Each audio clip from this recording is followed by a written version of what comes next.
સહજાનંદ સ્વામી મહારાજની જય. ઈષ્ટદેવ પરમારાધ્ય અનંત કોટિ બ્રહ્માંડાધિપતિ સર્વનિયંતા સર્વ અંતર્યામી ભગવાન સ્વામિનારાયણ એમના દિવ્ય ચરણ કમળ સાનિધ્યમાં ચારેકોર વીટળાઈને બેઠેલા અનંત અનંત અક્ષર મુક્તો એમની પાવન સન્નિધિમાં અત્રે ઉપસ્થિત પૂજ્યપાદ માંડવી મંદિરના મહંત સદગુરુ પુરાણી સ્વામી કેશવ જીવન સ્વામી, પૂજ્યપાદ સુખદેવ સ્વામી, વિષ્ણુ સેવક સ્વામી, તેમજ આ નાગલપર સ્વામિનારાયણ મંદિરના વાર્ષિક પાટોત્સવ પ્રસંગે જેમણે યજમાન પદ સ્વીકાર્યું છે એવો રાબડિયા પરિવાર, એમના સગા સ્નેહીઓ, કથાભિલાષી એવા બાળ, યુવાન, વૃદ્ધ, સમસ્ત ભક્તો, સાંખ્યોગી માતાઓ, સભામાં ઉપસ્થિત સર્વેને ભગવાન સ્વામિનારાયણની ભાવ સ્મૃતિ સહિત આ દાસના સાષ્ટાંગ જય સ્વામિનારાયણ.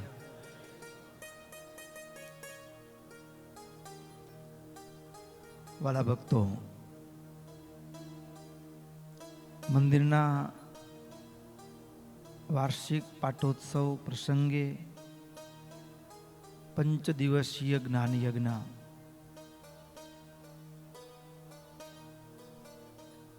પંચદિવસીય જ્ઞાન યજ્ઞ આજે પ્રથમ દિવસ, પ્રથમ સત્ર.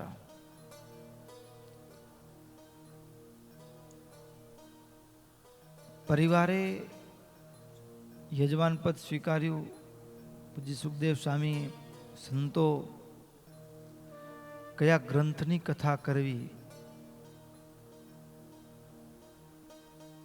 યજમાન પરિવારે એ નિર્ણય સંતો ઉપર છોડેલો. ત્યારે એક મનોમંથનના સાર રૂપે નિષ્કુળાનંદ સ્વામી વિરચિત કલ્યાણ નિર્ણય આ ગ્રંથ ઉપર કથા કરવી એવું હૃદયમાંથી ભાવ પ્રગટ થયો. આ કલ્યાણ નિર્ણય સ્વામી દ્વારા રચિત ગ્રંથોમાંનો એક ગ્રંથ છે. આ ગ્રંથની વિશેષતા કંઈક અલગ છે. અલગ શેના માટે? ભક્તો, આ કલ્યાણ નિર્ણય એવો ગ્રંથ છે. પહેલાના જમાનામાં એવા જાણભેદુ વૈદ હોય ને, વૈદ, એની પાસે જઈએ તો ઘણીક વખત હાથની નાળ પકડી અને પારખી લે કે રોગ આ છે અને એનો ઈલાજ આ છે. ઘણા વૈદો હાથની નાડી પકડવાની વાતે દૂર રહી, મુખ સામે જુએ.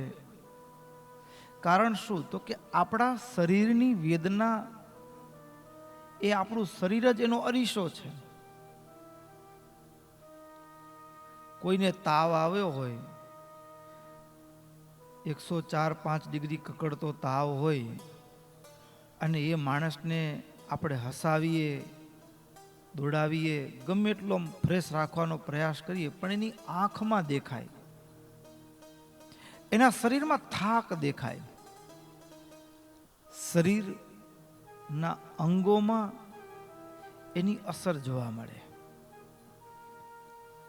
શરીરની આકૃતિ જોઈ, મુખાકૃતિ જોઈ અને એ વૈદ જાણી જાય કે એમને આ દર્દ છે અને એનો આ ઈલાજ છે. અત્યારના જેવું નહોતું. અત્યારે તો વૈદ બદલાઈ ગયા. હા, પેટ દુખતું હોય, બતાવવા માટે ગયા હોઈએ તો 17 જગ્યાએ દબાવે, અહીંયા દબાવે, દુખે છે, આપણે કહીએ ના, બીજી જગ્યાએ દબાવે, અહીંયા દુખે છે, કહીએ ના. આમ આખા પેટમાં આમ તેમ ગુદા ભરાવતા ભરાવતા પછી એક જગ્યાએ આવે, હા અહીંયા દુખે છે, હા બરાબર અહીંયા દુખે છે, થોડું વધારે દબાણ, અહીંયા આગું દુખે છે, અહીંયા વધારે દુખે છે, કેમ દુખે છે, આમ પૂછે. પછી એનાથી વધારે, પછી વળી કે કેટલા દિવસથી દુખે છે? આપણે કહીએ 3 દિવસથી દુખે છે. રાત્રે દુખે છે કે દિવસે દુખે છે? આપણે કઈ 24 કલાક દુખે છે. સરસ. તો પછી જમ્યા પહેલા કેવું દુખે ને જમ્યા પછી કેવું દુખે? આપણે કહીએ બરાબર જ દુખે, જમ્યા પહેલા દુખે છે ને જમ્યા પછી એ દુખે છે. બેમાંથી કઈ વધુ ઓછું ખરું કે નહીં? તો કે ભાઈ એવું જ દુખે છે.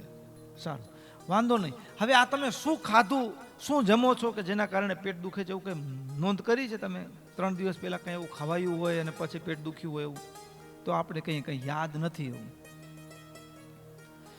17 પ્રશ્નો પૂછે, 17 જગ્યાએ પેટમાં દબાવે અને પછી અંદાજ કાઢ્યો, હા અને આ બીમારી હોવી જોઈએ. એટલે પછી એમ કે હું દવા લખી આપું છું, 3 દિવસની છે કે 5 દિવસની છે, ન મટે ને તો ફરી આવજો, પછી આપણે રિપોર્ટ કરશું. ખુદને ભરોસો નથી. શું દર્દ છે? એ 17 પ્રશ્નોના આધારે અંદાજ લગાવ્યો છે એને કે એને આ પ્રશ્ન, આ દર્દ હોઈ શકે, અને એના આધારે એને ઈલાજ કર્યો છે. પણ જે અનુભવી વૈદ હોય જોઈને કહી દે. એક જૂનો જમાનો એક વૈદ બહુ જબરા, અને એની પાસે એક વડીલ ઘરના, અને એને બહુ પેટમાં લાય બળે, બહુ બળતરા થાય. વૈદ પાસે ગયા. વૈદ્ય જોઈને કીધું બાપાને મરચા ખાવાનો શોખ છે? તો કે હા છે ને. તો કે બસ એના કારણે છે. બાપાને કીધું બાપા જો હવે તમારે મરચા નથી ખાવાના, કાંઈ વાંધો નહીં, નહીં ખાઈએ મરચા, વાંધો નહીં. દવા આપી, આ દવાથી પેટમાં શાંતિ થઈ જશે. પણ પેલા મરચા બહુ ભાવે. છોકરાઓ પણ કાળજી રાખે કે બાપાને ક્યાંય મરચું આવી ન જાય. કોઈ જગ્યાએ મરચું બાપા ખાઈ ન લે એની કાળજી એક દીકરાઓ પણ રાખે. પણ બાપાએ હોશિયાર. છોકરાઓ ઘરમાં તો ક્યાંય મરચુંનું ક્યાંય વ્યવસ્થા થવા ન દે, તો બાપા વાડીએ ગયેલા. તે ખેતરમાં આમ આટો મારતા મારતા મારતા, હા છેવાડે વાવ્યા હોય ને મરચાને, શાકમાં કામ આવે, એમાંથી એકાદ બે નમીને લઈ લીધું, ગજવામાં મૂકી દીધું. ગજવા મૂકી દીધું, છોકરાને કઈ ખબર નહીં. પછી મરચું ખાઈ, હવે ડીંટિયું ક્યાં નાખવું? તો ગાદલા નીચે ખોલમાં દબાવી દીધું. જેવું મરચું ખાધું ને પેટમાં લાય ઉપડી. છોકરાઓ ઉપાડીને લઈ ગયા. વડીલ છે, દુખી છે, પીડા છે, લઈ ગયા વૈદ પાસે. વૈદ્ય નજર કરીને કીધું બાપાએ મરચા ખાધા છે. છોકરાઓ કે ના, અમે બહુ તકેદારી રાખી છે, મરચા ખાવા દીધા નથી. બીજું કોઈ કારણ હોઈ શકે. વૈદ્ય નાડ પકડી, મરચું જ ખાધું છે. અને ત્યાં પીડા એટલી ખતરનાક ને ભયંકર હતી કે બાપા ગુજરી ગયા. પછી બાપાનું ગાદલું ને ઓછાળ ને બધું આમ લેતા હોય ને, ત્યાં નીચેથી મરચાના ડુંડિયા નીકળ્યા. હા, અનુભવી વૈદ. સાધુ એવા જીવના વૈદ. અત્યારે તમે આવીને દર્દ ઠાલવો કે સ્વામી આ તકલીફ છે, પીડા છે, કંઈક સારું થાય એવી કૃપા કરો. અને એ રામાનંદ સ્વામી સાધુ હોય અને એ આમ જીવની નાળ પકડ્યો. જીવની નાળ, દેહની નાળ તો ઠીક પકડે, દુનિયાના વૈદ મળે, પણ સદગુરુ જીવની નાળ પકડે. ભુજનો પ્રસંગ છે. પેલા સદગ્રસ્ત હરિભગત સભાની અંદર એક બેન આવ્યા. બેનને શરીરે ભગવાને રૂપ સારું આપેલું. તે ભાઈને એ બેનને જોઈને મગજ બુદ્ધિ બગડી. વિચાર ચગડોળે, મન ચગડોળે ચડી ગયું. રામાનંદ સ્વામીએ એના મનને પકડી લીધું. સ્વામીએ એ સમય કંઈ ન બોલ્યા, પણ સભા પૂરી થઈને ત્યારે પેલા બેનને બોલાવ્યા અને કીધું, રેચની ગોળી આપી કે આ ગોળી તારે ખાવાની છે, અને આ ગોળી એવી છે કે તારા પેટમાં પાણીનું ટીપું નહીં રહે.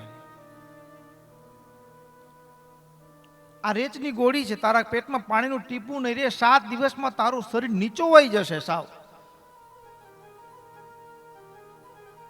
અત્યારની આધુનિક ભાષામાં ડિહાઇડ્રેશન કહેવાય. શરીરમાં પાણી ઓછું થઈ જાય તો માણસ ગુજરી જાય. ડાયરિયા થઈ ગયા હોય, વોમિટિંગ થતું હોય તો પેલું પડીકી નાખીને પાણી પીવડાવવાનું કે ને. શરીરમાં પાણીનું લેવલ ઘટવું ન જોઈએ. તો પણ અહીંયા સદગુરુનું રક્ષા કવચ રામાનંદ સ્વામી કીધું, તને કંઈ થશે નહીં, ચિંતા ન કરજે. બીજું એક કીધેલું, આવું વિચિત્ર લાગે, સાવ બેહુદું લાગે, પેટમાંથી જે કચરો નીકળે. જૂના જમાનામાં બાથરૂમની વ્યવસ્થા થોડીક અલગ પ્રકારની હતી. ઘરમાં બાથરૂમ નહોતા ને, હોય શેઠિયા સાહુકારના ઘરે, તો એક ખૂણામાં થોડી દિવાલ કરી, દરવાજો કર્યો હોય, ખાડો હોય, ખાડામાં એ ડબ્બો મૂક્યો અથવા ઘડો મૂક્યો હોય, એમાં દિશાએ જઈ આવે, ઉપર છીપર ઢાંકી દેવાની. પછી દિવસે ગરીબ માણસ હોય, મેલું ઉપાડનાર હોય, એ ઉપાડીને ગામની બહાર ખાલી કરી આવે. આવી પોર્ટેબલ, કેવું પોર્ટેબલ ટોયલેટ, હા, રોજે રોજ ખાલી થાય આવી ટોયલેટની વ્યવસ્થા એ જમાનામાં હતી. પણ સ્વામીએ કીધેલું વિચિત્ર લાગે, પણ સદગુરુ જ્યારે જીવની નાળ પકડે ને, જીવને ચોખ્ખો કરવો હોય ને, ત્યારે એ ગમે તેવી દવા આપવી પડે, ગમે તે કરવું પડે, કરવા સદગુરુ પણ તૈયાર હોય છે. કીધું જે કચરો નીકળે ને એને સાચવી મૂકવાનો, ઢાંકી મૂકવાનો છે. 7 દિવસ પછી એ બેન સભાની અંદર આવ્યા, સાવ શરીર સુકવાઈ ગયેલું, કપડાં જે ટાઈટ હતા ને એ બધા હાવ ઢીલા પડી ગયેલા. આમ આપણે એમ થાય કે હા કોઈકના કપડાં પહેર્યા છે, સાવ એવા ઢીલા પડી ગયેલા. તે દિવસે પણ યુવાને નજર તો કરી આમ, પણ ક્યાંય વિચાર ખરાબ ના આવ્યો. સભા પૂરી થઈ. સભા પૂરી થયા પછી રામાનંદ સ્વામીએ બેનને તો ઈશારો કરેલો કે તમારે બેસવાનું છે. પેલો યુવાન દર્શન કરીને જવાની તૈયારી કરે ત્યાં સ્વામી કીધું ઘડીક ઉભા રહ્યો. ઉભા રહ્યા, બધા નીકળી ગયા. પછી રામાનંદ સ્વામી પૂછ્યું કે આ બેનને ઓળખો છો? તો કે જોયા એવું લાગતું નથી કોઈ દિવસ. તો કે યાદ કરો, કંઈક ઓળખતા હશો? તો કે નથી જોયા ક્યાંય. ત્યાં સ્વામીએ કીધું કે 7 દિવસ પહેલા જેને જોઈને તમારા મનમાં કુવિચાર આવ્યો હતો ને, આ એ છે. આમ પકડી લીધું, લ્યો, તમને જોઈને જે કુવિચાર આવ્યો હતો ને એ આ છે. હવે શું કેવું? માથું નમી ગયું, માથું નમી ગયું શરમથી. ત્યાં રામાનંદ સ્વામી કે તમારો કઈ વાંક નથી, તમને જે જોઈને વિચાર આવ્યો હતો ને એનો સામાન ભરીને રાખ્યો છે એક બાજુ. એ બધો સામાન એ આ શરીરમાં ભરાયેલો હતો ને, એટલે કોથળો ભરચક લાગતો હતો, ભરાવદાર લાગતો હતો, પુષ્ટ લાગતો હતો, રૂપાળો લાગતો હતો. યુવાનની આંખમાંથી આંસુ પડી ગયા. ભક્તો, સદગુરુએ સ્વભાવનું ઓપરેશન કરી નાખ્યું. એવું કર્યું, રામાનંદ સ્વામીના ચરણમાં એ યુવાને માથું મૂક્યું. તે દિવસની ઘડીને આજનો દિવસ કોઈ દી ભૂંડો ઘાટ સુધાય થયો નહીં. પરમ વૈદ સદગુરુ પરમ વૈદ છે. જીવ કોઈ આવે એને સમીપે આવે, આવવા માત્રથી એના સ્વભાવ, એના જીવના દોષો, સ્વભાવો, વાસનાઓ ટાળી નાખે, બાળી નાખે. પરમ વૈદ છે. આ કલ્યાણ નિર્ણય ભક્તો એટલા માટે ગજબ છે. નિષ્કુળાનંદ સ્વામી પરમ વૈદ છે, પરમ વૈદ છે. અને કેવા વૈદ, અધ્યાત્મ માર્ગના કેવા ભૂમિયા, તો કે જીવની નાળ પકડી છે. આપણને પ્રશ્ન થાય, આપણે પ્રશ્ન પૂછીએ એના પહેલા સ્વામી જ આપણું હૈયું વાંચી આપણા વતી જ જાણે પ્રશ્ન પૂછે અને પોતે જ એક સદગુરુની ભૂમિકામાં રહી અને એનું સમાધાન કરી દે.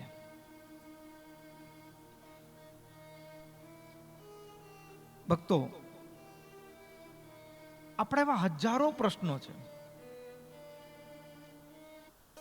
આ હજારો પ્રશ્નો આજની યુવા પેઢીને મૂંઝવી પણ રહ્યા છે.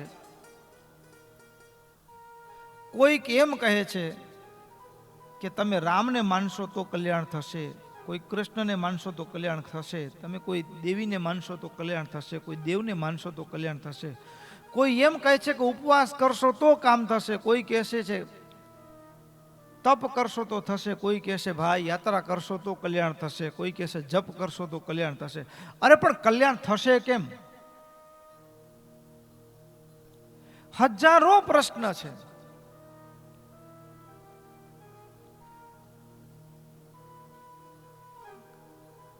અમને બરાબર યાદ છે, પર્થમાં આજથી 7 વર્ષ પહેલા જવાનું થયેલું, ત્યારે એક મુક્ત સંવાદ, એટલે યુવાનો સભામાં કોઈને પ્રશ્ન હોય તો એ ચિઠ્ઠીમાં લખીને મૂકે ને પૂછે, અને પછી એ પ્રશ્ન સંવાદની એક સભા હતી.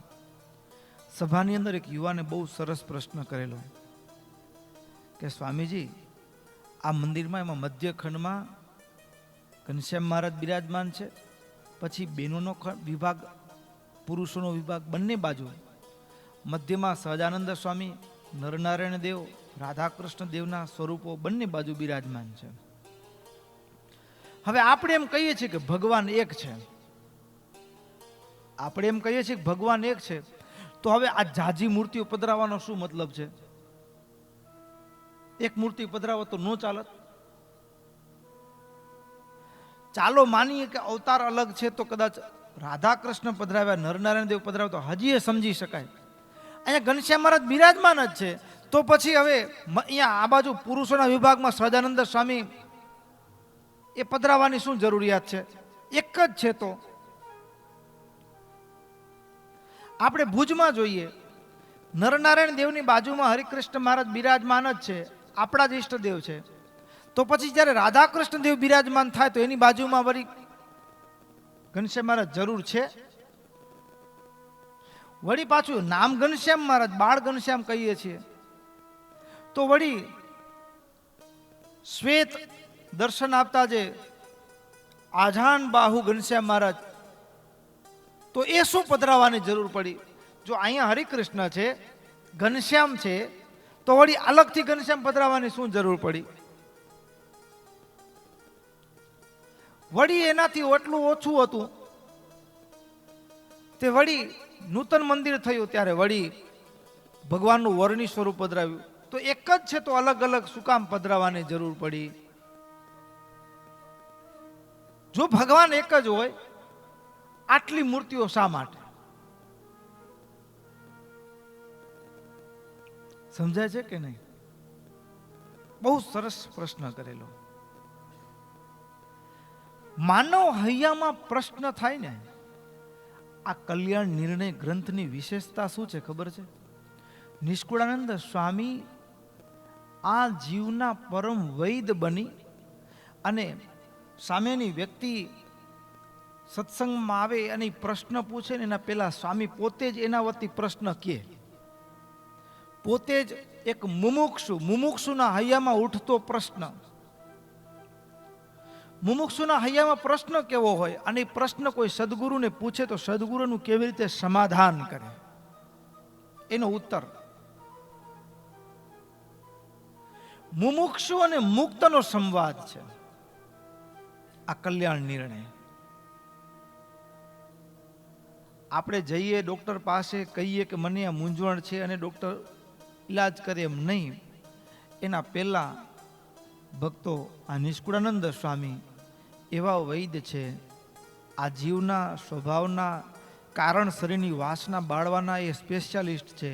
કોઈ દુનિયામાં આંખના ડૉક્ટર સર્જન હોય, કોઈ ગળાના હોય, કોઈ હાર્ટના હોય, પણ નિષ્કુળાનંદ સ્વામી પંચ વિષય અને વાસનાઓ અને એનાથી જન્મ મરણનો જે રોગ લાગ્યો છે આના એ ખાસ સ્પેશિયાલિસ્ટ છે, તજજ્ઞ છે. અને એવા તજજ્ઞ છે કે જીવને ચોખ્ખો કરી મૂકે, નિરોગી કરી મૂકે, જન્મ મરણના રોગને ટાળી નાખે એવા પરમ વૈદ છે. એટલે ભક્તો નિષ્કુળાનંદ સ્વામી પોતે સ્વયં પ્રશ્ન પૂછે. અને ભક્તો શાસ્ત્ર છે ને, શાસ્ત્ર અમે એવું કીધું, ગીતાની અંદર ભગવાન શ્રી કૃષ્ણે કીધું, તદ્વિદ્ધિ પ્રણિપાતેન પરિપ્રશ્નેન સેવયા ઉપદેક્ષન્તિ તે જ્ઞાનમ જ્ઞાનિનસ્તત્વદર્શિનઃ. ભક્તો, અત્યારની પેઢીને કથામાં રસ પડતો નથી.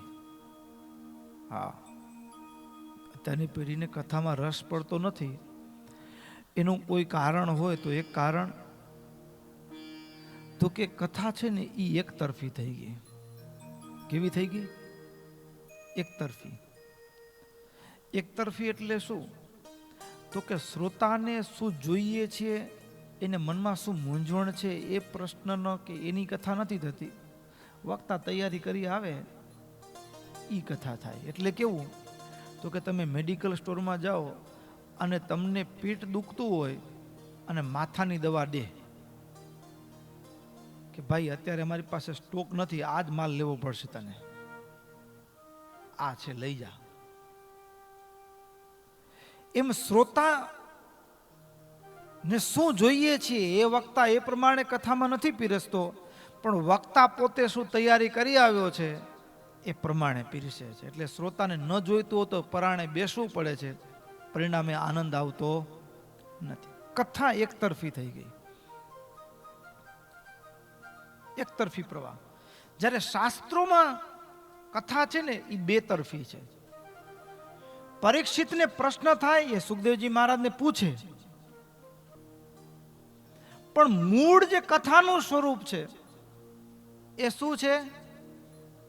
એક તરફી નથી, દ્વિતરફી. શ્રોતાના હૈયામાં મૂંઝવતા પ્રશ્નોનું સમાધાન કરવું અને એ મૂંઝવતા પ્રશ્નનું સમાધાન થાય ને ભગવાનમાં હેત વધે એ કથા. ભગવાનમાં હેત વધે એ કથા. પણ શ્રોતાને શું મૂંઝવણ છે એનો ખ્યાલ જ ન હોય, અને વક્તા પોતાની રીતે બે ચાર વાર્તા તૈયાર કરીને આવ્યો હોય, શ્રોતાને ગમે કે ન ગમે એ ચાલુ જ રાખે. એક ગામમાં બહુ એક સરસ બહુ મોટા વક્તા, અને એ વક્તાની કથાનું આયોજન થયેલું. ગામ લોકોની સમજણમાં કંઈ ફેર રહ્યો હશે, તે મોટો મંડપ ને બધું સમિયાણું જોરદાર તૈયારી થયેલી. વક્તા કથાના સ્થળ ઉપર આવે તો કોઈ શ્રોતા જ નહીં. જે લાખો માણસ પહેલાથી વક્તા આવે ને પહેલા ગોઠવાઈ ગયા હોય સભામાં, એ જગ્યાએ એક પણ માણસ નહીં લ્યો સભાની અંદર, શ્રોતા નહીં. એટલે વક્તાને તો અપમાન જેવું લાગે ને. અરે માણસ નહીં તો વાંધો નહીં, પણ આજુબાજુ એક ઢોર ચરાવનારો માણસ, ગાયો ચરાવનારો માણસ ત્યાં આટા મારતો હતો. એને વક્તાને જોયા, આવી ગયા છે, દોડીને આવ્યો. વક્તા થોડા પાછા વળવાની તૈયારી કરે. કેમ ભાઈ પાછા જાઓ છો? તો કે કોઈ શ્રોતા નથી. તો કે હું છું ને, મને સંભળાવો. એમ કેમ કહ્યો કે શ્રોતા નથી? હું છું. એટલે વક્તાને એમ થયું કે ચાલો વાંધો નહીં, અત્યાર સુધી લાખો માણસ આગળ કથા કરી અને એક છે તો આપણે આજે એક આગળ પણ કરીએ. એટલે વક્તાએ આમ ઊંચા ઊંચા સાદ આમ તાણીને વાતો કરવાની શરૂ કર્યું, કથા શરૂ કરી. કલાક, 2 કલાક, 3 કલાક, 4 કલાક સુધી આમ ચાલુ જ રાખ્યું. પછી જ્યાં પૂરું કર્યું ને ત્યારે પેલા ગાયોને સાચવનાર એ ગોવાળિયા એટલું કીધું કે ભણું તમે તો ભારે જમાવટ કરી હો, હા, ગાયને ચરો દેવા જઈએ ને, એક ગાય આગળ આખો ટેમ્પો ન ઠલાવી દેવાય. કેટલું દેવાય? હા, તમે તો આખો ટેમ્પો જ ઠલાવી દીધો અહીંયા. ઘણી વખત એવું હોય, શ્રોતાની પાત્રતા ન હોય, શ્રોતાની ઈચ્છા ન હોય, અને વક્તા તો પછી મંડ્યા હોય તો પછી આમ આ બહુ મોટો પ્રશ્ન છે. ભાગવત છે એ પણ સંવાદના રૂપમાં છે. સત્સંગી જીવન જુઓ, સુરત મુનિ પ્રતાપસિંહ રાજાનો સંવાદ હોય, સત્સંગી ભૂષણ હોય, જ્યેષ્ઠજીત રાજા વ્યાપકેશ મુનિનો સંવાદ હોય. પ્રશ્ન થાય, પ્રશ્ન ઉત્તરમાંથી એ જ્ઞાનનો પ્રવાહ વહે. અરે વચનામૃત જુઓ, ભક્તો ખાલી પુરાણમાં જે સંવાદ છે એમ નહીં, ઉપનિષદોની અંદર પણ સંવાદ છે. આખું એક ઉપનિષદ પ્રશ્નોપનિષદ છે. શિષ્ય પ્રશ્ન પૂછે, ગુરુને જવાબ આપે. કઠોપનિષદ, નચિકેતા પ્રશ્ન પૂછે અને યમરાજ એનો ઉત્તર આપે, એ આખું કઠોપનિષદ છે. બૃહદારણ્યક છાંદોગ્ય ઉપનિષદની અંદર પણ અનંત સંવાદો. એ યાજ્ઞવલ્ક્ય ઋષિને મહાસાધ્વી કહી શકાય, મહાવિદ્વાન કહી શકાય, વિદુષી કહી શકાય એવી ગાર્ગીનો સંવાદ હોય. તો સંવાદમાં જે જાણવાની ઈચ્છા છે, જિજ્ઞાસા છે, તો જ્ઞાનની શરૂઆત, કથાની શરૂઆત વાસ્તવમાં ગીતાની અંદર કીધું. ભગવદ્ ગીતા પણ સંવાદ છે. અર્જુન તદ્વિદ્ધિ પ્રણિપાતેન પરિપ્રશ્નેન સેવયા. સદગુરુ પાસે જઈએ ત્યારે શું? તો કે સત્યને જાણવાનો પ્રયાસ કરવા માટે સદગુરુ પાસે જઈએ ત્યારે પ્રથમ વિનમ્ર ભાવથી પરિપ્રશ્નેન સેવયા. હૃદયમાં જે જિજ્ઞાસા વૃત્તિ છે ને પ્રશ્ન દ્વારા રજૂ કરવી. પ્રશ્ન પૂછવામાં નમ્રતા હોવી જોઈએ, પાછી જિજ્ઞાસા વૃત્તિ હોવી જોઈએ. અને ત્યારે સદગુરુ જે ઉત્તર આપે, ઉપદેક્ષંતિ તે જ્ઞાનમ જ્ઞાનિનસ્ તત્વદર્શિનઃ. સત્પુરુષ એના હૃદયના પ્રશ્નોનું સમાધાન કરે. ઘણીક વખત ભક્તો ભલે કીધું એમ કે સદગુરુ પાસે જઈએ તો પ્રશ્ન પૂછવો, પણ માણસ છે ને એ એકાંત હોય, એકલો હોય તો પૂછી શકે, પણ સમુદાયમાં પૂછવા માટે માણસને ઘણી બધી શરમ, સંકોચ થતો હોય. શું કામ થતો હોય? તો કે હું પૂછીશ અને બધા હસશે તો નહીં ને, બધા મારો પ્રશ્ન સાંભળીને હસી તો નહીં કાઢે ને. અમદાવાદ સમાજની અંદર એક વખત સભા કરવા જવાનું થયેલું, અને ત્યારે પણ મુક્ત સંવાદ પ્રશ્નનું હતું. એમાં એક યુવાને સરસ પ્રશ્ન ચિઠ્ઠીમાં લખીને મોકલાવ્યો કે સ્વામી, પરીક્ષા આવે ને ત્યારે એવો વિચાર આવે કે બધું મૂકીને હિમાલયમાં નીકળી જાવ, આ ભણવાની ઝંઝટ જ નથી ખપતી. આખી સભા હસી પડી. 450 દીકરા દીકરીઓ હતા, બધા હસ્યા ખડખડાટ એના પ્રશ્નથી. પણ વાસ્તવમાં ભલે હસ્યા, હસનારના દરેકનો પ્રશ્ન આ જ છે. આ જ પ્રશ્ન અર્જુનનો હતો ભગવદ્ ગીતાના પ્રારંભમાં, કે મને હવે યુદ્ધ નથી કરવું, જંગલમાં ચાલે જવું છે, મારા કારણે બધા માણસો મરાશે, લોહીની નદી વિશે મારા કારણે, આની રાજગાદી આવી મને જોઈતી નથી. એમ પરીક્ષાના ભયથી માણસ પાછો હટે. એક વિચાર શરૂ થાય, અરે યાર પરીક્ષા નહીં આવડે, વળી પાછું કેવું પરિણામ આવે, લોકો શું વાતો કરે, ઘરે મમ્મીને શું કહીશ, પપ્પાને શું કહીશ, આટલા જ ટકા આવ્યા, આખું વર્ષ મહેનત કરીને રખડી ખાધું હશે તે, આટલી મહેનત કરી છતાંય આપણે માર્ક્સ નથી આવતા, એના કરતાં પરીક્ષા જ નથી દેવી, મૂકો ઉપાધિ. હવે માણસને એ સમયે વિચારનો દોર શરૂ થાય. આવા વિચાર કેમ આવતા હશે એને પ્રશ્ન પૂછે. પણ પ્રશ્ન પૂછે ત્યારે એક ભય છે કે હું પૂછીશ ને બધા હસશે તો મારા ઉપર. એટલે માણસ પૂછતા ખચકાય છે. શું થાય છે? મૂંઝવણ છે, મૂંઝવણ છે છતાં પણ ખચકાય છે. બીજી વસ્તુ, મૂંઝવણ છે પણ આવો પ્રશ્ન પૂછાય કે નહીં એ પણ વળી મનમાં મોટો પ્રશ્ન છે. એટલે યદ્યપિ શ્રોતાએ પ્રશ્ન કરવો જોઈએ જિજ્ઞાસુ બનીને, પણ શ્રોતા ઘણી જગ્યાએ પ્રશ્ન કરવા માટે તત્પર હોતા નથી. પ્રશ્ન હોય છે અને ઘણીક વખત એવું બને કે સાધુ સંતો કે વક્તાઓ એ કોઈ શ્રોતા પ્રશ્ન પૂછે ત્યારે એના પ્રશ્નને દબાવી દેવામાં આવે. અરે મૂર્ખ, આવો પ્રશ્ન તારાથી કરાય? નાસ્તિક છે, સાવ નાસ્તિક. એના પ્રશ્નના આધારે એને દબાવી દેવામાં આવે. તારા બાપ કેટલા ભગત હતા, સત્સંગી હતા, તને એટલી અકલ નથી? આમ એવું આમ કઠોર શબ્દથી માણસને દબાવી દે કે એ માણસ ફરી બીજી વખત પ્રશ્ન પૂછવાનું સાહસ જ ન કરે. જિજ્ઞાસા દરેક માણસને છે. અહીંયા વડીલ બેઠા હશે ને એના અહીંયામાં પ્રશ્ન હશે. તમે ભલે એમ કહો સ્વામી કોઈ કાંઈ પ્રશ્ન નથી, પણ ગામની ઓટલે બેઠા બેઠા મંદિરમાંથી બહાર નીકળીને વાતો કરતા હોય ને ત્યારે ખબર પડે પ્રશ્ન છે કે નથી. હા, દરેક માણસને પ્રશ્ન થાય અને જેવો માણસ હોય એવો ઉત્તર થાય. પાછો શાસ્ત્રને સમજવામાં દુનિયા થાપ ખાય છે. એનું કારણ શું? તો કે સામે શ્રોતાના આધારે એનો ઉત્તર હોય અને એ ઉત્તર ને તમે લોકમાન્ય કરી લ્યો તો ઘણી વખત મોટું સંકટ પેદા થઈ જાય. જેમ નાનકડું છોકરું હોય, હવે એના બાપાની દાઢી જુએ ને એમ કે પપ્પા મને દાઢી જોઈએ, તો હવે શું કરવાનું? લ્યો, પ્રશ્ન તો કરી નાખ્યો, મને ખપે, મને દાઢી જોઈએ, શું કરવાનું? એટલે બાપા રસ્તો કરે કે છોકરો કોઈ દી શાક ખાતો નથી, એટલે બાપા કે જો બેટા મને તારા જેવું જ હતું, મેં શાક ખાવાનું ચાલુ કર્યું ને તે મને દાઢીના વાળ આવી ગયા.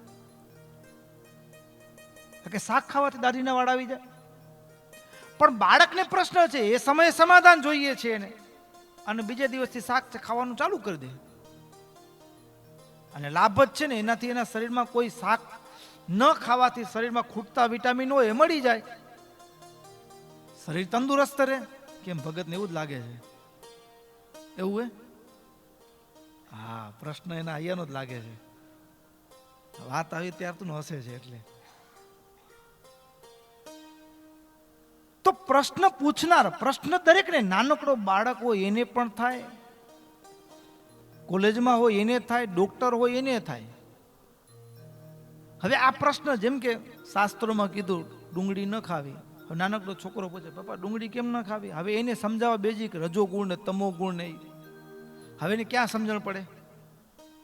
એનું તો હયું બાપાએ કીધું એટલે પાકું. હવે એને સમજાવવા બેસી કે આવી રીતે મન ચંચળ બને, ધ્યાન કરી તો સ્થિર ન થાય. એટલે વળી બીજો ચંચળ કોને કહેવાય? હવે કેમ કેવું લ્યો એને? અને ઘણા પ્રશ્નો એવા હોય કે એને શબ્દથી રજૂ ન કરી શકાય, પણ એને સમાધાન જોઈએ. એટલે વળી કીધું બાપા કે જો બેટા આ ભગવાનના બાજુ ઉપર આમ બધા ફળ મૂક્યા હતા, એમાંથી ડુંગળી રડી ગઈ એટલે એ ન ખવાય. હે, તો હવે હું નહીં ખાઉં. પણ એ સમાધાન એ કોલેજનો કે કોઈ પ્રોફેસર પૂછે તો એના માટે એ ઉત્તર બરાબર નથી. પણ નાનકડો એ 2-4 વર્ષનો દીકરો પૂછે કે બાપા કેમ ન ખવાય, તો એના માટે એના પૂરતો એ બરાબર છે. કે જે ઉત્તર સાંભળ્યા પછી બાળ માણસ છે એ એનો ઉપભોગ કરતા અટકી ગયું. એટલે પ્રશ્ન પૂછનાર કોણ છે એના આધારે એનો ઉત્તર થાય, અને એ ઉત્તરને સર્વમાન્ય ગણી લે તોય માણસ દુઃખી થાય, શાસ્ત્ર હાથમાં આવે નહીં. હવે જે વાત કરવી છે કલ્યાણ નિર્ણયની, આ કલ્યાણ નિર્ણય છે ને, હવે કોઈ પ્રશ્ન પૂછવાનો એક તો બીક લાગે કે આપણે પૂછ્યું તો કેવા લાગશું, બધા આપણા ઉપર હસશે તો, મનમાં મૂંઝવણ થાય. આપણો પ્રશ્ન કેવો હોય? આ પ્રશ્ન પૂછવાની મૂંઝવણ, આપણા પૂછવાની મૂંઝવણ છે એ આપણે ન થાય એટલે આપણા વતી નિષ્કુળાનંદ સ્વામીએ પોતે જ પ્રશ્ન પૂછ્યો. કોણ કરે છે પ્રશ્ન? જાણે કે મારી દલીલ, મારી રજૂઆત સ્વામી પોતે કરે છે. સ્વામીનો પ્રશ્ન નથી. અને પાછી રજૂઆત કેટલી દમદાર છે ખબર છે? એટલી દમદાર રજૂઆત છે. પોતે ખુદ સ્વામી પ્રશ્ન કરે છે અને સ્વામી જેનો ઉત્તર આપે, અને એમાં સૌથી પહેલા એક મુમુક્ષુ પ્રશ્ન પૂછતો હોય. કેવો પ્રશ્ન હોય? એક વાત અનુપ છે, સાંભળજો સહુ કોઈ, સંશય ન રહે શ્રેયમાં, સમજ્યા સરખી સોય. શુદ્ધ મુમુક્ષુ જે સુજાણ રે, પૂછ્યું થાવા પ્રથમ કલ્યાણ રે. મહામુક્ત તમે શિરોમણી રે, સુણો વિનંતી એક મુજ તણી રે. આ બહુ મજાની વાત, સમજ્યા જેવી છે. પ્રશ્ન કોને પૂછવો એ શીખવા જેવું છે. આ એક ભાઈ ડૉક્ટર પાસે પહોંચી ગયા. ડૉક્ટર પાસે જઈ અને વાત કરવાની શરૂઆત કરી. તો કે મને શેની બીમારી હશે તમે કહી દો હાલો, તો હું માનું કે તમે ડૉક્ટર છો. તો કે તમને આંખની બીમારી છે. આંખની બીમારી. તો કે તમને કેમ ખબર? તો કે પશુના દવાખાનામાં આવી ગયા છો તમે. વાંચ્યું નથી, દેખાતું નથી. કઈ બીમારી છે? આંખની બીમારી છે, ખબર પડી જાય. એમ હવે ઘણીક વખત માણસ કેવું હોય તો કે પ્રશ્ન જેને પૂછવો જોઈએ એની જગ્યાએ ખોટી વ્યક્તિને પૂછે. હવે એનું સમાધાન કેમ મળે? લ્યો, હવે ભગવાનનો પ્રશ્ન છે. હવે જેને ભગવાનની ખબર જ નથી, શાસ્ત્ર જેને વાંચ્યું જ નથી, અને એને જઈને પ્રશ્ન પૂછે તો શું ઉત્તર મળે? પ્રશ્ન કોને પૂછવો એ શીખવા જેવું છે. એટલે અહીં કને મુમુક્ષુ, અને એ પ્રશ્ન પૂછે છે મુક્તને, કે જે ભગવાનના ધામને પામેલો છે, એ માર્ગનો જાણતલ છે, વિષયમાંથી પંચ વિષયમાંથી છૂટી ચૂક્યો છે, એને પ્રશ્ન પૂછ્યો છે. અને સૌથી પહેલો પ્રશ્ન કલ્યાણનો પ્રશ્ન પૂછ્યો છે. અને કલ્યાણના પ્રશ્નો કેવો પૂછ્યો છે સાંભળીએ શબ્દોમાં. જે જે જનના જે ઈષ્ટ દેવ રે, તે જન કરે તેની સેવ રે. જે જે જનના જે ઈષ્ટ દેવ રે, તે જન કરે તેની સેવ રે. તે વિના બીજું નથી સહેવાતું રે, તે વિના બીજું નથી સહેવાતું રે. બોલે બીજા દેવનું ઘસાતું રે, વળી એ વિના બિયાજે અને કરે. ચાલી બેઠા છે જુજવી તે કરે, વળી એ વિના બીજા અને કરે. જાલી બેઠા છે જુજવી તે કરે. વેસ વાત ભિન ભિન બાતે રે, વેસ વાત ભિન ભિન બાતે રે. ઉપાસના તે જુજવી જાતે રે, ઉપાસના તે જુજવી જાતે રે.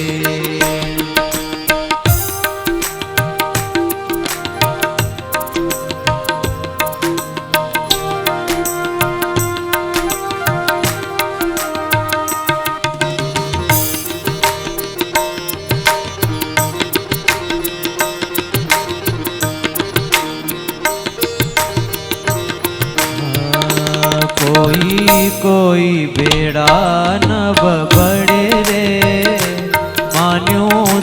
સત્ય પોતાનું સગડે રે કોઈ કોઈ બેડા ન બબડે રે માન્યું સત્ય પોતાનું સગડે રે કોઈ કાન પકડાવી પડે છે રે કોઈ કાન પડાવી પડે છે રે કોઈ કાંસાબર ને કરે છે રે કોઈ કાંસાબર ને કરે છે રે કોઈ દંડી મૂંડી ડામ ખાઈ રે કોઈ મગન નિરમાનાઈ રે કોઈ દંડી મૂંડી ડામ ખાઈ રે કોઈ મગન નિરમાનાઈ રે કોઈ જટી કાઢી ખાલ કરી રે કોઈ જટી કાઢી કાલ ખરી રે કોઈ માળા તિલક રયા ધરી રે કોઈ માળા તિલક રયા ધરી રે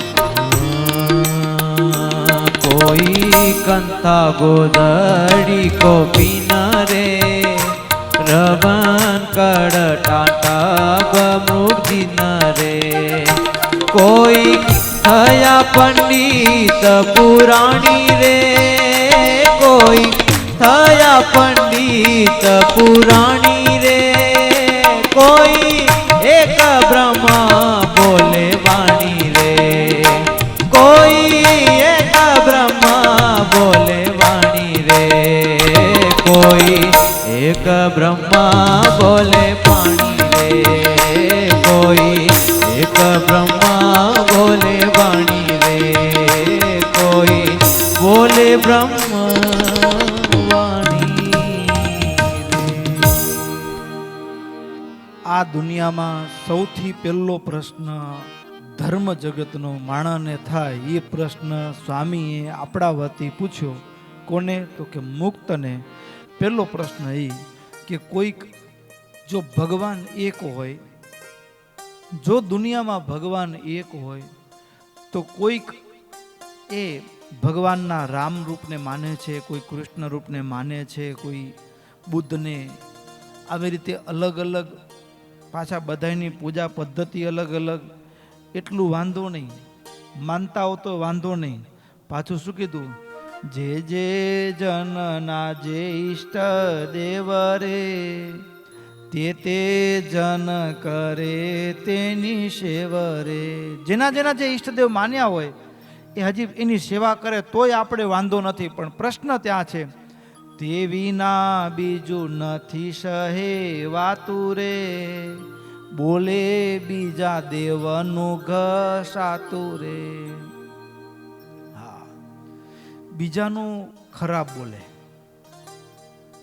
હા, પોતાને જેને માનતો હોય એ બરાબર, એના સિવાય બધા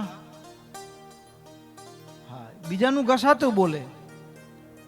અરે એટલું નહીં, કોઈક તો એ બધાની પૂજા કરવાની રીત જુદી જુદી, બધાનું ભજન પ્રકાર જુદા જુદા. જો ભગવાન એક હોય તો આવું કેમ? ભગવાન જો એક હોય તો આવું કેમ?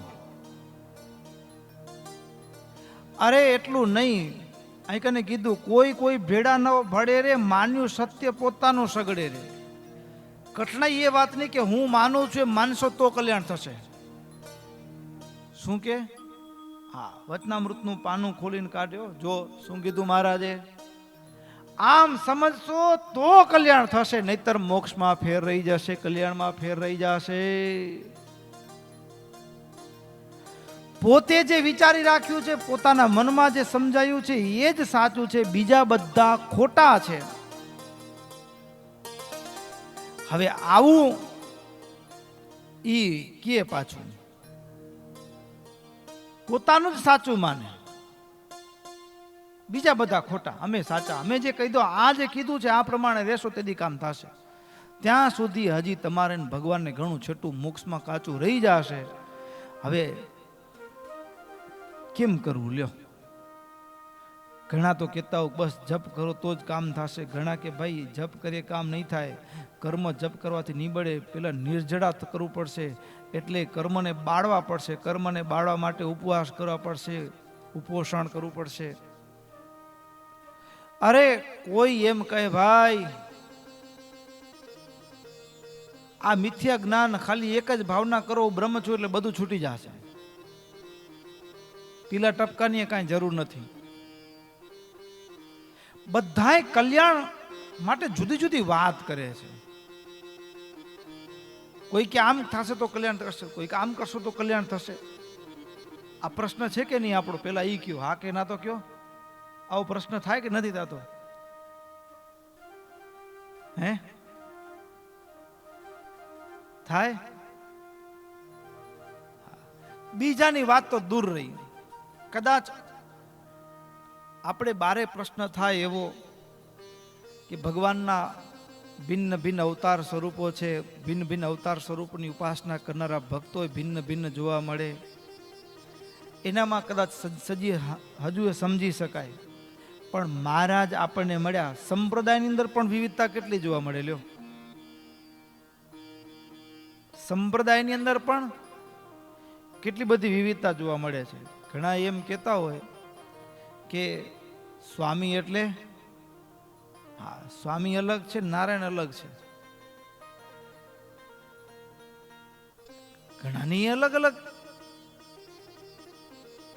સંપ્રદાયની અંદર પણ પાછું એવું કે આ રીતે સમજશો તો જ કલ્યાણ થશે, નહીતર કલ્યાણ થશે નહીં ભાઈ, જન્મ લેવો પડશે.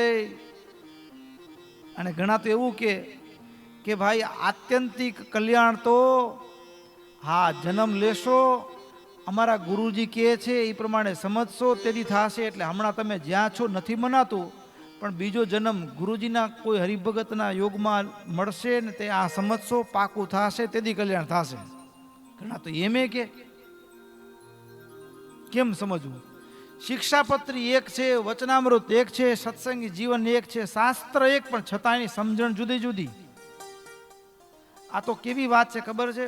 પાણીનો ધોરિયો હોય, તમારી ગામડાની ભાષામાં ધોરિયો, કેનાલ કયો પાણીની, એ કેનાલના કિનારે એક નાળિયેરનું ઝાડ હોય, એક લીંબુનું ઝાડ હોય, એક આંબાનું ઝાડ હોય, ખારો લીમડો હોય, મીઠો લીમડો હોય, ચીકુનું ઝાડ હોય, મોસંબી હોય. આ બધા ઝાડ જુદા જુદા, બધા એક જ કેનાલનું પાણી પીવે, પણ બધા રસ જુદો જુદો બનાવે. શું બનાવે? રસ જુદો જુદો બનાવે. પણ નાળિયેર એવો દાવો માંડે કે લીંબુને જોઈને કે હે તું તો સાવ નીચો છે, જો હું કેટલો ઊંચો છું, નકામો છે તું. લીંબુ એમ કે આંબાને કે તું નકામો છે, આંબો ચીકુને એમ કે તું નકામો છે. ભાઈ કોણ નકામું છે ને કોણ સારું છે કેમ નિર્ણય કરવો? હવે જેને પેટમાં ગેસ થતો હોય એના માટે લીંબુ કામનું છે, સ્વાદનો શોખીન હોય એના માટે કેરીમાં જે કેસર કેરીમાં સ્વાદ હોય એ સ્વાદનો. અને પછી ગડબડ થઈ ગયું હોય, ચામડીના રોગ થયા હોય, હા તો લીમડો કડવો છે પણ તોય હવે એના માટે એ ઔષધરૂપ છે. એક શાસ્ત્ર છે છતાં પણ વિચાર જુદા મળે, છતાં પણ. અને ધર્મ જગતનું સૌથી નરવું સત્ય શું છે ખબર છે? આમ સમજશો, અમે કહી છે એમ કરશો તો જ કલ્યાણ. ખાલી હિન્દુમાં નહીં, બધા ધર્મો. મુસલમાનમાં પણ એવું જ હોય કે એ ખુદાને, જ્યાં સુધી ખુદાને નહીં માનો, મુસલમાન નહીં થાવ ત્યાં સુધી મુસલમાન ન થાય. બધાને કાફિર કે. શું કે? કાફિર. ત્યાં સુધી એના માટે જન્નતના દ્વાર ખુલવાના નથી, બધા જાનમમાં જશે. હા આતંકવાદીઓ છે, આ બધા આતંકવાદીઓ, એને પણ એવું મગજમાં બરાબર દબાવીને ભરાવી દીધું હોય ને કે તમે કાફરને મારશો તો તમને જન્નતમાં સ્થાન મળશે. એટલે એ કરે છે, એ ધામમાં જવા જ કરે છે. લ્યો, હા જન્નતમાં જવા માટે કોઈકને મારે છે. હવે જન્નતમાં જાય છે કે જાનમમાં જાય છે કોઈ સમાચાર દેવા પાછો નથી આવ્યો, અને દે છે સમાચાર તો એનું સાંભળતા નથી બીજા પાછા. પણ એ જીસસને માનનારા હોય તો એ પણ એમ જ માને કે જીસસને નહીં માનો ત્યાં સુધી તમારું કામ થવાનું નથી. તો કલ્યાણ છે ક્યાં? કલ્યાણ છે ક્યાં? સૌ કોઈ બધા જ પોતપોતાને શ્રેષ્ઠ માને છે, પોતાને પૂર્ણ માને છે, અને પાછું પોતાનામાં એકે દોષ ન દેખે, બીજામાં 1000 દોષ દેખાય. તેમાં પોતાનો દોષ ન દેખે રે, અન્યથી આપય અધિક લેખે રે. સૌથી સમજે પોતાનું સરસ રે, આવે બીજાનું નજરે ન રસ રે. પોતાને શ્રેષ્ઠ સમજે છે, બીજાને ન્યૂન સમજે છે. પહેલો પ્રશ્ન મુમુક્ષુનો તો કલ્યાણ કેવું, કલ્યાણ કેમ? ભક્તો, અરે બીજાની તો વાત મૂકો, એક જ ભગવાનને માનનારા, જેમ આપણે સંપ્રદાયની વાત કરી કે સંપ્રદાયની અંદર શાસ્ત્ર એક, શિક્ષાપત્રી એક હોય, વચનામૃત એક હોય, સત્સંગી જીવન એક હોય, ભક્ત ચિંતામણી એક છે, પણ બધાએ પોતપોતાના પ્રમાણેનું અર્થઘટન કરે છે. એમ કોઈ ભગવાન કૃષ્ણની ઉપાસના કરનારા ભક્તો હોય એમાં ઘણા એવા હોય કે બાલ મુકુંદ, નાનકડા ભગવાન હતા ત્યારનું જ સ્વરૂપનું માને, બીજાને નહીં. મોટા થઈ ગયા પછી ભગવાન રાજાધીરાજ રૂપને નહીં, બાલ સ્વરૂપની જ ઉપાસના. એક જ ભગવાન છે યદ્યપિ, છતાં પણ તો મનમાંથી મૂંઝવણ એ થાય છે કે કલ્યાણનો જે નિર્ણય છે, કલ્યાણ કોને કેવું? કહો કેને સેવે કેવું સુખ પામે રે, કેને સેવે કેવું દુઃખ વામે રે, કેને સેવે કેવું ફળ થાય રે, કેને પૂજે કાળથી મુકાય રે. કોણ થકી જાય અક્ષર ધામ રે, કોણ થકી થાય પૂરણ કામ રે. એહ સંદેહ સર્વે મટાડી રે, કે જો વિવેકે વિગતિ પાડી રે. પ્રશ્ન પૂછાયો છે અહીં કને કે આમાં હજારો પ્રશ્ન છે, હજારો શાખા પ્રશાખાઓ, હજારો મત મતાંતરો છે, હજારો વિચારધારાઓ છે, લાખો વિચારધારાઓ છે. આ બધામાંથી હવે એક મુમુક્ષુ મુક્તને પૂછે છે કેનું સેવન કરવું તો સુખ થાય? વાસ્તવમાં કલ્યાણ છે ક્યાં? દુઃખનો અંત ક્યારે આવશે? કલ્યાણ છે કેમ? મારા મનમાં જે શંકા છે ને એનું યથાર્થ નિરાકરણ કરો, નિવેડો લાવો. ભક્તો, આ આપણા વતી પ્રશ્ન સ્વામીએ જ, એટલે આપણે બધા મોક્ષની ઈચ્છાવાળા છીએ એટલા માટે અહીંયા બેઠા છીએ, અને સંસારમાં રહ્યા છીએ એટલે આપણે કોઈ પૂછતું પણ હોય એટલે ઘણી વખત આપણે જવાબ આપી શકતા હોતા નથી. પણ અહીં કને આપણા જ મનની મૂંઝવણને સ્વામીએ રજૂ કરી, અને હવે સ્વામી પોતે જ મોક્ષ માર્ગના ભૂમિયા બની અને મુક્ત તરીકે એ કલ્યાણનો નિર્ણય આપે છે. સાંભળીએ એના શબ્દોને. પણ જેનો જેવો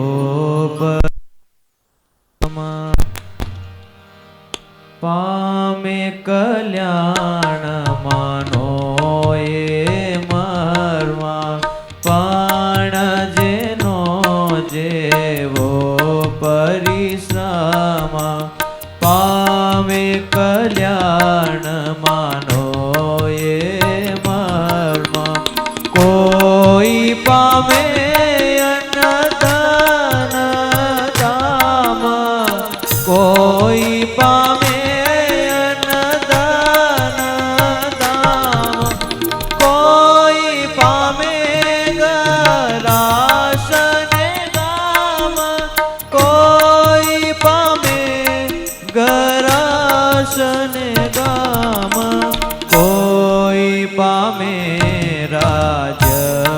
સાજ સુખ સૂત કલત્ર નહીં દે દુઃખ કોઈ પામે રાજ સાજ સુખ સૂત કલત્ર નહીં દે દુઃખ એ પણ કલ્યાણ એક વાય એ પણ કલ્યાણ એકે વાય સુખ માની રહ્યા છે માય સુખ માની રહ્યા છે માયા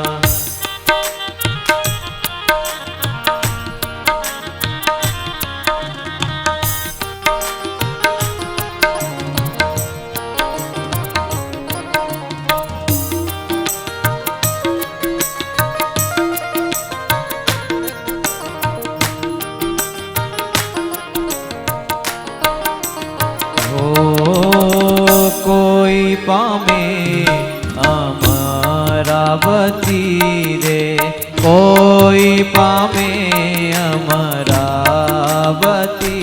રે તે પણ પૂર્ણ માને છે પ્રપતિ તે પણ પૂર્ણ માને છે પ્રાપ્તિ શિવ બ્રહ્માની પૂરીને પામે શિવ બ્રહ્માની પૂરીને પામે માનું પામ્યા પૂરણ બાગી પામે માનું પામ્યા પૂરણ બાગી કામે એ વિના બીજા બહુલો કરે એ વિના બીજા બહુલો કરે પામી સમાવી બેઠા છે સો કરે પામી સમાવી બેઠા છે સો કરે પણ આત્યાંતિક જે કલ્યાણ પણ આત્યાંતિક જે કલ્યાણ તેની રીત વાત દુદાણે તેની રીત વાત જુદી જાણે પણ આત્યાંતિક જે કલ્યાણ તેની રીત બાતી જુદી જાણે તેની રીત બાતી જુદી જાણે ભક્તો સૌથી પહેલા તો કલ્યાણ એટલે શું? કલ્યાણ એટલે શું? પહેલા તો અહીંયા સમજવાની વાત છે. કલ્યાણના અર્થ કેટલા થાય ખબર છે? ગુજરાતી ભાષાની અંદર કલ્યાણના અર્થ થાય છે. ગોંડલના રાજા ભગવતસિંહજીએ કલ્યાણના 33 અર્થ કીધા છે. કેટલા? ભગવત ગોમંડલની અંદર કલ્યાણના 33 અર્થ થાય, પણ એમાંથી 33 અર્થમાંથી અહીંયા કલ્યાણનો કયો અર્થમાં કે કલ્યાણની વાત થઈ છે? તો અહીંયા જે કલ્યાણના અર્થ માટેની વાત થઈ છે મોક્ષ. મોક્ષ એટલે શું? બીજો પ્રશ્ન આવ્યો તો કહેવાય છુટકારો. આપણે જેલમાં કેદ હોઈએ અને દિવસો રહેવાના પૂરા થઈ જાય, 6 મહિનાની જેલ હોય ને પછી આપણે છૂટ્યા જેલમાંથી, તો જેલથી મોક્ષ થયો કહેવાય. શું કહેવાય? મોક્ષ. જેલથી ભાઈનું કલ્યાણ થઈ ગયું, છુટકારો. ખાવા ન મળતું હોય, આપણને ખાવાના ફાંફા પડતા હોય અને અચાનક પૈસા ખેતરમાં માલ સારો પાકે, ભાવ સારા મળે, કરજ ભરાઈ જાય અને પૈસા મળે, ખાવા મળે તો કલ્યાણ થઈ ગયું. શું થઈ ગયું? કલ્યાણ થઈ ગયું. છુટકારો. દુઃખની નિવૃત્તિ. હવે દુઃખ પણ ઘણા પ્રકારનું હોય, શરીરનું હોય, પરિવારનું હોય, સમાજનું હોય, વ્યવહારનું હોય. કોઈ પણ દુઃખમાંથી મુક્તિ થાય, છુટકારો થાય એટલે એના માટે કલ્યાણ શબ્દ વપરાય. હવે સૌથી પહેલી વાત તો એ કે અહીંયા કને જે માણસ જે કલ્યાણ માટે કરતો હોય, વ્રત જપ તપ જે કરતો હોય એ કયા છુટકારા માટે કરતો હોય તો માણસ પોતે જ ભગવાન જાણે, એના સિવાય બીજું કોઈ જાણી ન શક્યો. કયા છુટકારા માટે કરતો હોય એ આપણને ક્યાં ખબર પડે. ગુણાતીતાનંદ સ્વામીની વાતોમાં લખ્યું, એક લવો હતો, લવો, અને એ મંદિરનું ફળિયું વાળે, દરરોજ સેવા કર્યો. મંદિરનું ફળિયું વાળે, પણ એ સેવા શું કામ કરતો હતો, ફળિયું શું કામ વાળતો હતો એ આપણને ખબર પડે. એના મનનો ઈરાદો શું છે સેવા કરવા પાછળનો ખબર પડે આપણને, કે આ માણસ શું કામ રોજ મંદિરનું ફળિયું વાળતો હશે, આપણને ખબર ના પડે. પણ લવો દરરોજ મંદિરનું ફળિયું વાળે. ગુણાતીતાનંદ સ્વામી તો ત્રિકાલજ્ઞ પુરુષ છે, બ્રહ્મવેત્તા છે. એ જાણે કે આ એના મનના વિચારોને જાણે, એના ગાઢ સંકલ્પને જાણે કે લવો શું કામ દરરોજ ફળિયું વાળે છે. હકીકતમાં ફળિયું વાળતા વાળતા એ સંકલ્પ શું કરે તો કે મંદિરમાં એક પરિવાર બેન દર્શન કરવા આવે, એને ભગવાને રૂપ સારું આપેલું, તો રોજ વિચાર કરે કે આપણા લગ્ન નથી ત્યાં, અને ઓલી બાઈને પામવાના મનસુબા કરે. કાઢતો હોય હાવરણી, સંકલ્પ શું કરે, બાઈને પામવાના, અને વિચાર એવા કરે કે હવે એના લગ્ન થઈ ગયા છે તો કેમ મેળ પડે, જૂનો જમાનો. એટલે વિચાર એ કરે કે આ બાઈ રાંડે, એટલે આ બાઈનો ધણી મૃત્યુ પામે, આ બાઈ રાંડે તો મારું ઘર માંડે. હવે આવા વિચાર સાથે હાવરણી કાઢતો હોય. હવે આપણે તો શું થાય, મંદિરમાં સફાઈ કરતો હોય તો કલ્યાણ માટે જ કરતો હશે ને, પણ કયું કલ્યાણ, કયું કલ્યાણ? નાવણી કરતા કરતા ફરી ઓલે મારું પાછું, ઓલે બાઈનો ભાઈ ભતી ગુજરી ગયો, ભલે પ્રારબ્ધ પૂરું થયું હશે, ભાઈ ગુજરી ગયા અને આ રાહ જોઈને બેઠા હતા, ફીટે થઈ ગયા. પણ મારા મંદિરમાં બેસી અને આવા સંકલ્પ કરે એ તો સારું ન કહેવાય ને. તે ભગવાનને કરવું તે શું થયું તો કે ઓલા બાઈ લગ્ન પરણ્યા તો ખરા, આ ભાઈ લવા ભાઈ, પણ પરણ્યા 2-4 દિવસમાં ઓલી બાઈ માંદી પડી, તે આખી જિંદગી પથારીવશ રહી, અને આ લવો આખી જિંદગી એના કપડાં ધોયા, એને રસોઈ બનાવીને ખવડાવી. જે મોજ કરવી હતી એ તો એમનું એમ રહી ગયું. રૂપ જોઈને મન લલચાણું હતું. હા, તો આવી ફસાણા જેવા હાલ થઈ ગયા. એટલે માણસની જે પ્રવૃત્તિ છે કલ્યાણ માટે કરે છે આખી દુનિયા, પણ કયું કલ્યાણ? તો સ્વામીએ કીધું, પણ જેનો જેવો પરિશ્રમ રે પામે કલ્યાણ માનો એ મર્મ રે. કોઈ પામે અન્ન ધન ધામ રે, કોઈ પામે ગરાસને ગામ રે. કોઈ સત્સંગમાં સેવા કરતું હોય તો એમ ઈચ્છા હોય કે આપણે પછી હમણાં કર્યું હોય તો પછી આગળના જન્મમાં મળે, એટલે હમણાં દાન આપી તો પેલા આ રાજાઓ દાન આપતા તો એને આવો જગ્યાએ જન્મ મળ્યો, સ્વર્ગનું રાજ્ય મળ્યું, આપણે કર્યું તો આપને મળે ને. તો હવે એના દાન કર્મ, એને શું ઈચ્છા છે, કલ્યાણ કેવું જોઈએ છે એને? આપણા મનનો આશય છે ને એ કલ્યાણનું ફળ નક્કી કરે. શું નક્કી કરે? કલ્યાણનું ફળ નક્કી કરે છે. કોઈ પામે રાજ સાજ સુખ રે, સુત કલત્ર નહીં દેહ દુઃખ રે. કોઈ માનતા માની હોય કે દીકરો નથી તો દીકરો થાય, એના માટે માળા કરતા હોય, મંત્ર જાપ કરતા હોય, પ્રદક્ષિણા કરતા હોય, અને કેટલી જગ્યાએ પગપાળા ચાલીને જતા હોય. આપણે તો શું લાગે, ચામડાની આંખોથી બિચારા મોક્ષ માટે, કલ્યાણ માટે કેવું ને કેવું કરે છે. ધન્યવાદ છે, લાખ લાખ ધન્યવાદ. પણ એના પગપાળા જવાનું, ઉપવાસ કરવા પાછળનું કારણ શું છે? એને જોઈએ છે કંઈક, અને મળી ગયું એટલે શું કહેવાય? કલ્યાણ થઈ ગયું. શું કહેવાય? કલ્યાણ થઈ ગયું. એટલા માટે તો હવે આ બધું કલ્યાણ તો કેવું છે? છુટકારો ખરો, પણ છુટકારો પણ ન છુટકારા જેવો. છુટકારો પણ કેવો? તો કે ન છુટકારા જેવો. ભગવાન પાસે માગીએ છીએ પણ એનાથી આપણે છૂટીએ છીએ કે બંધાઈ છીએ એ કોને ખબર છે. આપણે જેને સુખ માનીએ છીએ એના માટે વ્રત જપ તપ કરીએ, એના માટે બધું દુનિયામાં માણા કરે છે, પણ એનાથી છુટકારો થાય છે કે બંધન થાય છે? ઉલટાનું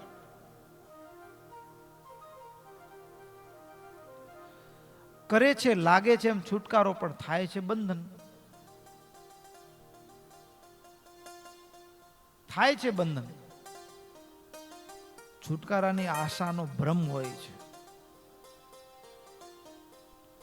પેલો સારંગપુરનો પ્રસંગ, પેલા ભગત સંતાન નહીં તો લોકો મેળા માળે.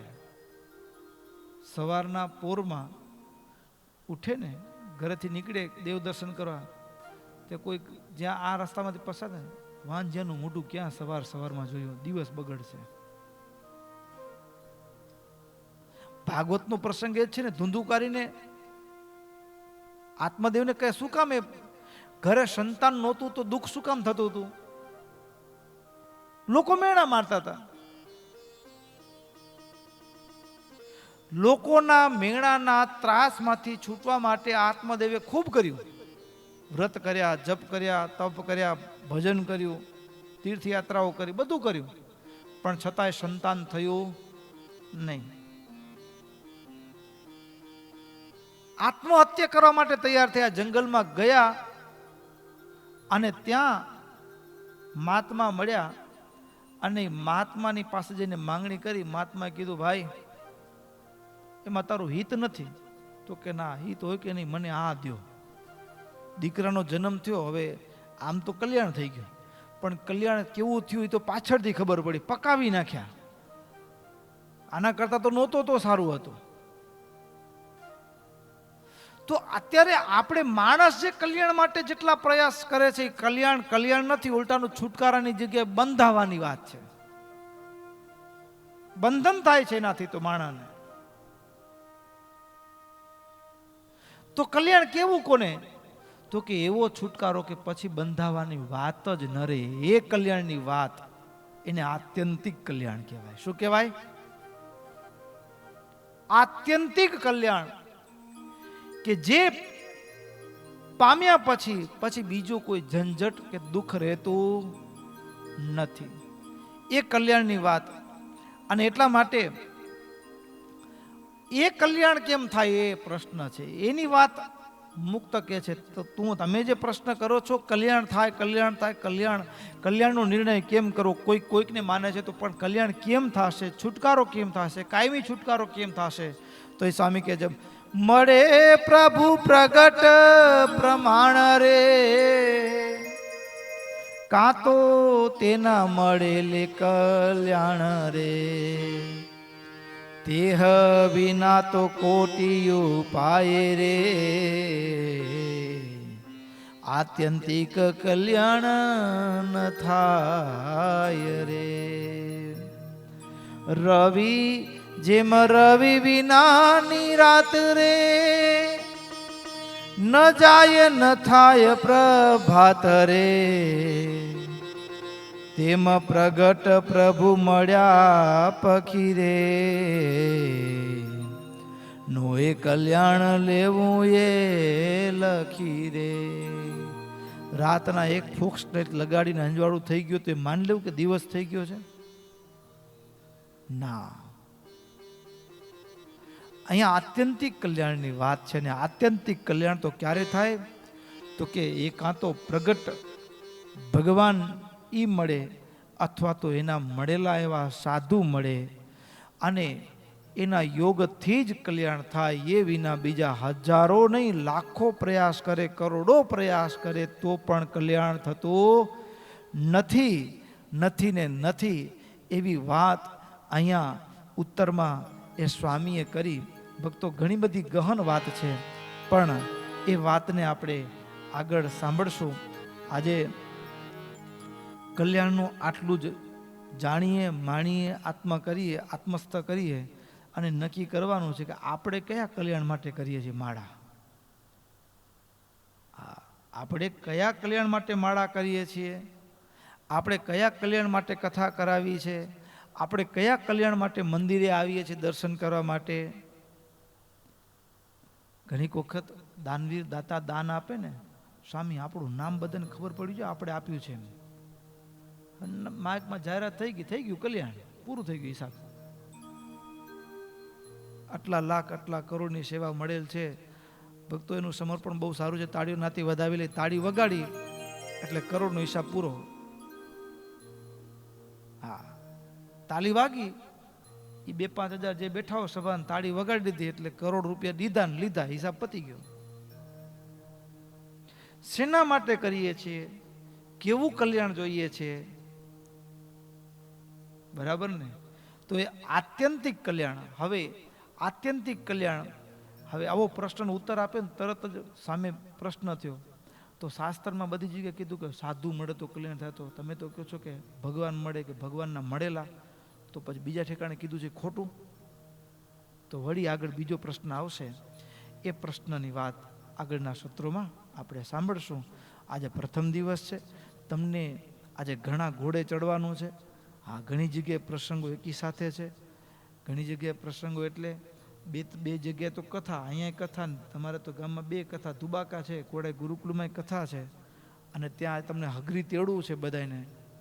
બરાબર, 2 ઘોડે ચડવાનું, અને બીજાનું હજી ઘણાને લગ્નનું તેડવું હશે, એમાંય ઘણા હશે. આજે ઘણા નોતરા છે તમને. એટલે આપણે અહીંયા કલ્યાણની વાત કરી, પણ તમારું કલ્યાણ બીજે ક્યાંક આજે આંટા મારે છે. મન ક્યાં આંટા મારે છે? આજે અહીંયા કલ્યાણ મનાણું ઓછું હોય એટલે સંખ્યા ઓછી છે. બરાબર ને?